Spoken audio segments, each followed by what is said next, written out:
Alhamdulillahi Rabbil Alamin wal aqibatu lil muttaqin wala udwana illa 'alal zalimin.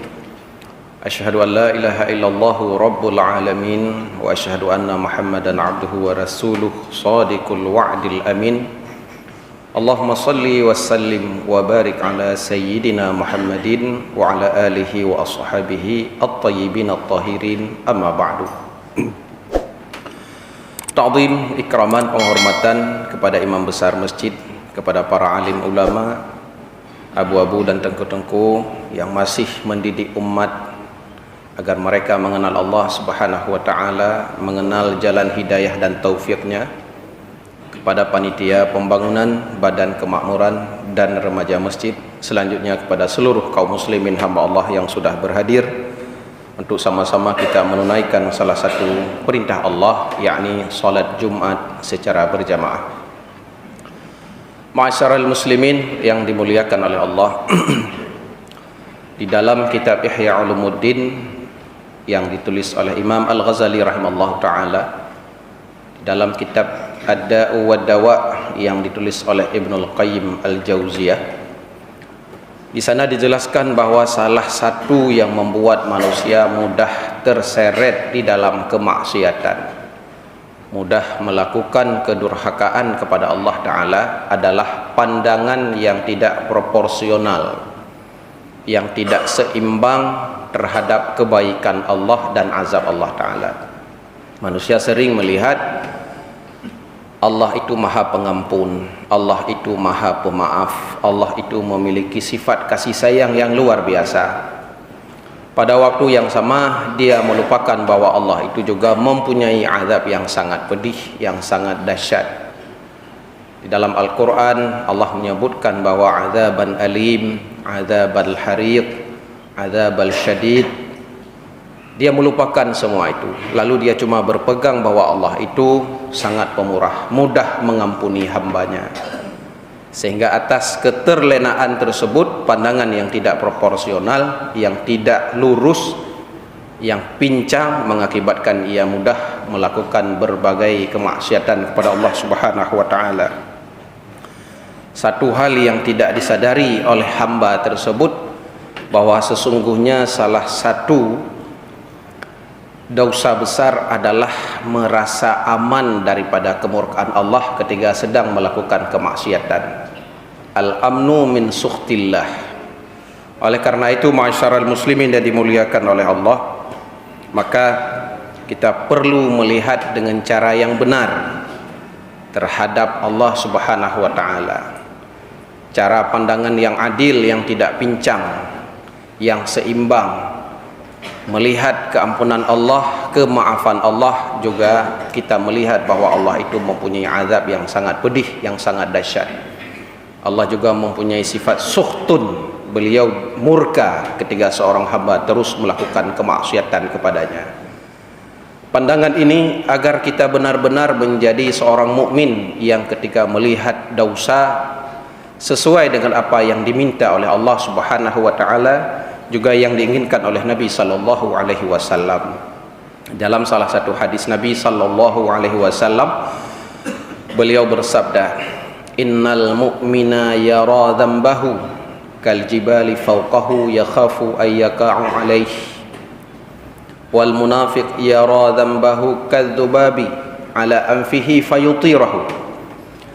Ciri seorang mukmin yang benar-benar adalah ketika dia melihat satu dosa yang sedang, yang telah ia lakukan, ia melihatnya bagaikan sebuah gunung yang berada di atas kepalanya, yang ia takut gunung tersebut jatuh atas kepalanya. Sedangkan seorang munafik ketika melihat sebuah kemaksiatan dosa yang sedang, yang telah dia lakukan, dia melihatnya bagaikan seekor lalat yang hinggap di hidungnya, dengan mudah dia bisa meniupnya. Ini gambaran pandangan seorang mukmin dengan seorang munafik. Karena itu, ma'asyiral muslimin yang dimuliakan oleh Allah, mari kita melihat secara proporsional terhadap azab dan terhadap kemurahan Allah Subhanahu wa taala. Dalam kitab Ibnul Qayyim Al-Jauzi Ad-Da'u wad-Dawa, Beliau juga menjelaskan bahwa sesungguhnya terdapat 43 efek maksiat yang dilakukan oleh manusia. Sebuah maksiat, kalau selama ini kita cuma menganggap bahwa maksiat itu dosa, dosa itu adalah berujung kepada neraka. Rupanya tidak sesederhana itu. Maksiat bisa menghancurkan dunia dan akhirat kita. Maksiat itu adalah menyebabkan hirmatur rizki, ditutupnya rezeki yang halal kepada kita, hirmatul ilmi, ditutupnya ilmu yang berfaedah kepada kita, yuaddi ila sukhtillah, membawaki kepada kemurkaan Allah Subhanahu wa taala, ibra' min dhimmatillah, Allah melepaskan diri daripada kita, nuktah fi qalbi, membuat hati kita mati, dan seterusnya. Banyak sekali. Kalau kaum muslimin ingin melihatnya, silahkan membaca kitab yang barusan saya sebutkan, Ad-Da'u wad-Dawa. Cuma di dalam kesempatan ini bagaimana solusi agar kita mempunyai pandangan yang benar? Maka Imam Al-Ghazali rahimahullahu ta'ala, beliau meminta kita agar mempunyai dua sikap, dua sifat. Al-khawfu war-raja'u. Al-khawfu takut, ar-raja'u harapan. Al-khawfu takut dari apa? Takut su'ul khatimah, takut dosa kita belum diterima oleh Allah, takut ibadat kita tidak diterima oleh Allah, takut sebenarnya kita masih berada di dalam kesesatan, kemaksiatan, kedurhakaan, kemurkaan Allah Ta'ala, tetapi kita merasa sebaliknya. Kita merasa sebagai kekasih Allah, padahal hakikatnya kita itu adalah kekasih syaitan. Kita merasa sudah berada di jalan Allah, jalan yang diridhai, hakikatnya dalam ilmu Allah kita masih berada di dalam kesesatan, dan seterusnya. Karena itu ma'asyiral muslimin, Rasulullah sallallahu alaihi wasallam beliau bersabda bahwa jika seekor burung sampai kepada tujuannya dengan dua sayap, sayap kiri dan sayap kanan, maka seorang mukmin, seorang hamba Allah itu bisa sampai keridhaan Allah Ta'ala apabila mempunyai dua sifat. Yang pertama adalah khauf, yang kedua adalah raja, yaitu pengharapan kepada rahmat Allah Ta'ala. Pada waktu yang sama dia itu takut jika dia dimurkai oleh Allah karena terus berada di dalam suatu kemaksiatan. Ma'asyiral muslimin dan dimuliakan oleh Allah, berkaitan dengan hal itu, mari kita melihat hal-hal yang membinasakan yang seringkali kita mengabaikannya. Rasulullah sallallahu alaihi wasallam bersabda, "Thalathatun muhlikat," tiga perkara yang membinasakan. Pertama adalah syahun muta'un, kekikiran yang diikuti pada harta kita sebagai pedagang, sebagai seseorang yang sudah diwajibkan zakat oleh Allah. Ada fidyah, ada nazar, ada fitrah yang tidak kita tunaikan, hanya faktor kekikiran. Itu di dalam hadis Nabi sallallahu alaihi wasallam bisa membawaki kepada kebinasaan. Maka jika selama ini masih ada kewajiban agama yang terdapat dalam harta kita, haji bagi yang sudah mampu, zakat, harta benda dan sebagainya, mari tunaikan agar itu tidak membawaki kepada kebinasaan seperti sabda junjungan sallallahu alaihi wasallam. Wa hawa mutba'un, hawa nafsu yang terus menerus diikuti. Agama meminta kita melakukan A, sedangkan hawa nafsu kita meminta agar melakukan sebaliknya. Mana yang akan kita ikuti? Orang yang kais, orang yang cerdas adalah menjadikan akalnya dan agama sebagai pemimpin, sedangkan nafsunya sebagai tawanan, bukan sebaliknya. Wa i'jabul mar'i bi nafsihi, yang terakhir kata Rasulullah sallallahu alaihi wasallam, yang membinasakan adalah takjubnya seseorang terhadap dirinya sendiri. Apa yang dimaksud dengan takjub? Sebagai bentuk takjub adalah seseorang yang merasa aman-aman saja, padahal maksiatnya luar biasa banyak dan dia tidak pernah taubat kepada Allah Subhanahu wa taala. Itu adalah takjub. Seseorang yang merasa amalannya sudah diterima oleh Allah padahal ibadat yang ia lakukan tidak sesuai dengan ketentuan rukun, syarat dan ketentuan yang lainnya. Dia tidak memahami mana rukun, mana sunat. Dalam fiqh mazhab Syafi'i disebutkan bahwa tidak sah solat seseorang apabila rukun solat masih dianggap sebagai sunat. Rukun masih dianggap sebagai sunat. Oleh karena demikian perlu kita mempelajari ilmu fiqih agar kita mengenal secara gamblang dan jelas mana itu rukun, mana itu sunat, mana itu hay'ah. Oleh karena demikian kata Imam Al-Ghazali, termasuk orang yang mughtarrin, tertipu, orang yang ujub adalah merasa ibadatnya sejak dia balik sampai hari ini sudah diterima oleh Allah Subhanahu wa taala, padahal ibadat yang dia lakukan tidak mencukupi syarat rukun atau tidak khusyuk di dalamnya, mempunyai riya atau sum'ah di dalamnya, tidak ikhlas karena Allah Subhanahu wa taala. Padahal Imam Ibn Atha'illah As-Sakandari di dalam kitabnya beliau berkata bahwa al-a'malu suwarun qa'imatun wa arwahuha wujudu sirril ikhlas fiha. Amalan manusia itu bagaikan seonggok badan yang belum ada ruh. Ruhnya apa? Itulah keikhlasan. Tidak ada di dalamnya riya, tidak ada sum'ah, tidak mencari dan tidak mencuri pandangan manusia di dalam beribadat. Itulah namanya ikhlas dengan bahasa yang sangat sederhana. Kemudian ma'asyiral muslimin, merasa aman daripada kemurkaan Allah hanya karena ketika ia melihat bahwa ia adalah keturunan daripada orang baik-baik. Orang tua kita alim ulama, kakek kita adalah aulia Tuhan, aulia Allah. Lalu kita tidak meniti jalan mereka, tidak meniti jalan ketaatan, sebaliknya meniti jalan kemaksiatan. Lalu kita menganggap bahwa kita akan selamat sebagaimana Allah menyelamatkan orang tua dan kakek kita yang salih dan salihah tersebut. Makanya Imam Bishr rahimallahu taala suatu ketika merupakan seorang ulama yang sangat kuat ibadatnya. Beliau pernah dipuji atas luar biasa ibadatnya itu. Lalu beliau menjawab, andai jika diukur dengan ibadat, maka sungguh iblis lebih banyak ibadat daripada saya, karena iblis itu pernah menjadi gurunya malaikat. Kemudian beliau Imam Al-Ghazali juga menjelaskan bahwa tidak patut seseorang berbangga dengan keturunannya yang baik di atasnya. Orang tuanya salih, kakeknya aulia Allah dan sebagainya, sedangkan dia tidak meniti jalan mereka. Karena Nabi Lut mempunyai istri, Nabi Lut adalah nabi, istrinya adalah musuh Allah Ta'ala. Nabi Nuh adalah nabi, anaknya Kan'an adalah orang yang dimusuhi oleh Allah Subhanahu wa Ta'ala.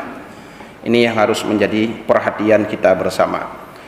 Karena itu Imam Al-Ghazali rahimallahu ta'ala juga menyatakan bahwa ada asnaful maghrurin. Dalam kitab yang lain asnaful mughtarrin, golongan-golongan orang yang tertipu. Di antaranya siapa? Itulah para alim ulama yang cuma berilmu tetapi tidak beramal. Atau kita pada hari ini yang mencari ilmu agama di mana-mana, fadilah ibadat kita tahu, fadilah salat sunat kita tahu, fadilah zikir kita tahu, fadilah selawat kita tahu, cara menghadiri salat Jumat kita tahu, tidak berduduk di luar, padahal andai kita masuk langsung ke masjid ada falak i'tikaf di dalamnya.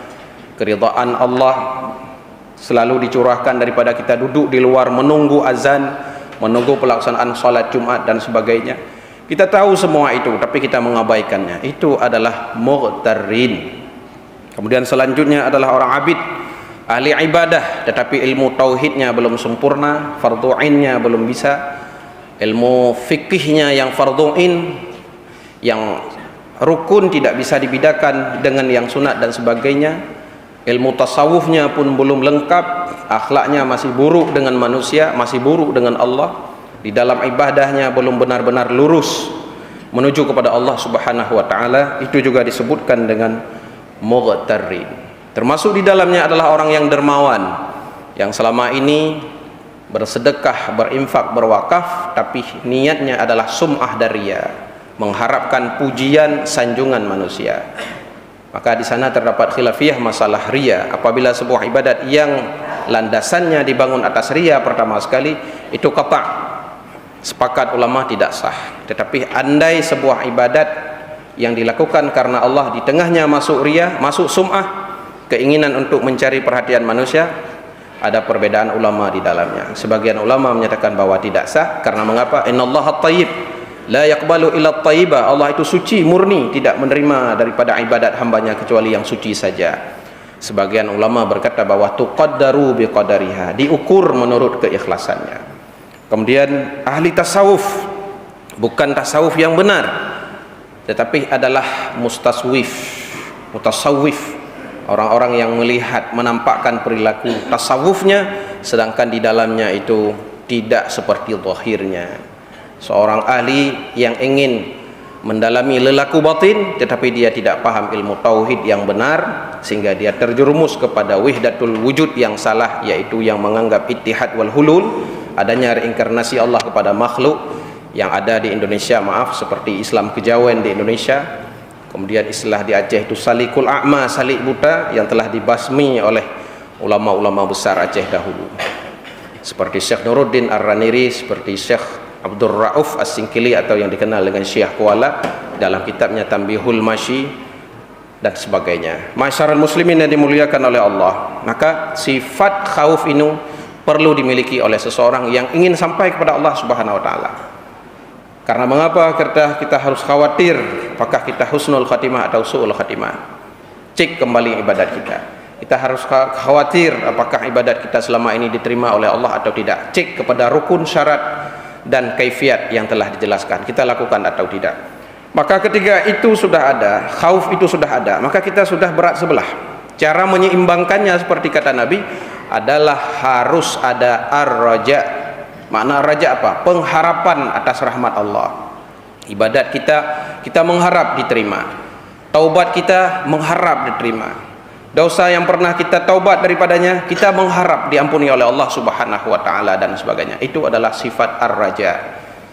Dalam sifat ar-raja ini ada mukhalifnya, dhidnya, lawannya, yaitu al-amani, angan-angan. Ini yang sangat sering menyelimuti pikiran manusia sehingga mereka salah kaprah di dalamnya. Ar-raja'u ma qaranahul amal wa ila fa amaniyun. Yang dikatakan dengan raja adalah pengharapan yang disertai dengan amalan. Kalau bukan seperti itu, cuma harapan saja tetapi perilakunya tidak mencerminkan apa yang ia harapkan, itu dikatakan dengan amani, angan-angan. Dengan bahasa yang sangat mudah dipahami bahwa baru benar seseorang itu mengharap surga Allah setelah ia hidup seperti perilaku orang yang mengharap surga Allah Ta'ala. Baru benar harapannya itu untuk mencari keampunan Allah jika ia telah melakukan taubatan nasuha. Baru benar harapan seseorang itu ingin mati dalam kondisi husnul khatimah, mati di dalam ketaatan, mati bisa mengucapkan kalimah tauhid jika dia membiasakan hidup seperti ahli tauhid. Karena mengapa? Istiqra' ulama telah meneliti dari zaman demi zaman, termasuk Imam Az-Zahabi rahimallahu taala Siyar Alamin Nubala, Imam Al-Ghazali rahimallahu taala dalam Ihya Ulumuddinnya, beliau menyatakan bahwa al-mar'u yamutu ala ma'asya alaihi, sudah menjadi suatu kebiasaan, sudah menjadi satu sunnatullah, bahwa biasa orang itu meninggal bagaimana dia menjalani kehidupannya. Seseorang yang hidup dalam ketaatan, ketakwaan, insya Allah dia meninggal dalam ketaatan dan ketakwaan. Seseorang yang hidup dalam kemurkaan Allah Ta'ala, maksiat dia lakukan terus menerus, dia tidak pernah bersyukur atas iman yang Allah titipkan padanya, dia tidak pernah bersyukur dengan statusnya sebagai seseorang muslim, maka dia akan meninggal dalam kondisi tersebut. Demikian istiqra' para ulama, penelitian para alim ulama, sehingga mereka menulisnya di dalam berbagai kitab. Oleh karena itu, ma'asyaral muslimin yang dimuliakan oleh Allah, periksa kembali bagaimana lelaku kita, bagaimana kita menjalani kehidupan untuk diri kita sendiri. Apakah kita sudah melakukan ku anfusakum wa ahlikum nara, menjauhi diri dan keluarga kita daripada api neraka? Sudahkah kita memerintahkan anak-anak kita untuk melakukan salat? Padahal Nabi menyatakan bahwa murru auladakum bis salah wa hum abna'u sab'i sinin wadribuhum 'alaiha wa hum abna'u 10 sinin. Umur anakmu 7 tahun, perintahkan mereka salat. Jangan perintahkan salat. Jangan perintahkan saja, bitahdidi, dengan sanksi, dengan punishment, dengan reward. Ada penghargaan apabila mereka melakukannya pada umur 7 tahun. Ada sanksi apabila meninggalkannya pada umur 7 tahun. Umur 10 tahun anak kita belum melakukan solat. Wa kadzalika kullal ma'rufat wan nahyi 'anil munkarat. Demikian juga perintahkan mereka pada umur 7 tahun itu dengan berbagai kebaikan. Umur 7 tahun. Umur 10 tahun mereka belum solat, wadribuhum 'alaiha, disuruh memukulnya, tetapi darban ghaira mubarrah, tidak melukai dan tidak menimbulkan trauma di tangan, berikan sanksi. Demikian juga dengan kebaikan-kebaikan yang lain. Maka mari kita periksa ma'asyiral muslimin kondisi anak-anak kita yang sudah balik. Apakah mereka solat atau tidak? Apakah mereka hari ini membuka aurat atau tidak? Apakah mereka itu digambarkan oleh Nabi sebagai mutasyabihat minar rijal, orang-orang yang menyerupai laki-laki, ar-rajulah minan nisa, perempuan yang berpakaian dengan pakaian laki-laki? Apakah ada? Mukhannas, laki-laki yang berpakaian seperti perempuan, apakah ada? Coba lihat masyarakat muslimin di kota kita, Aceh Utara, Luk, Semai, dan hampir umum seluruh Aceh. Satu syariat kita menyatakan bahwa di dalam kitab Iktiraf Anis Saghair An Iktiraf Al-Kabair disebutkan di sana bahwa sesungguhnya membuka aurat, pakaian di atas lutut bagi laki-laki, aurat laki-laki antara pusar dengan lutut, itu kalau dinampakkan pertama sekali itu adalah dosa kecil, selanjutnya menjadi dosa besar. Itu terjadi secara menyeluruh sekarang di berbagai tempat, padahal itu adalah syariat yang Allah berikan kepada kita yang harus kita jaga, dan berbagai pemandangan-pemandangan negatif lainnya. Oleh karena demikian masyarakat muslimin secara individu dan secara masyarakat, kita sebagai orang yang diberikan wewenang oleh Allah di berbagai institusi kita, di berbagai dinas kita, di berbagai kekuasaan otoritas kita, mari kita memeriksa kembali agar hidup kita benar-benar sesuai dengan harapan yang benar, yaitu ar-raja ma qaranahul amal wa illa fa'maniyut. Harapan yang benar adalah harapan kepada rahmat Allah, keampunan Allah, keridhaan Allah apabila kita menyertainya dengan perbuatan. Semoga apa yang khatib sampaikan menjadi pelajaran terutama bagi diri saya sendiri, selanjutnya bagi ma'asyiral muslimin sekalian. Alhamdulillah.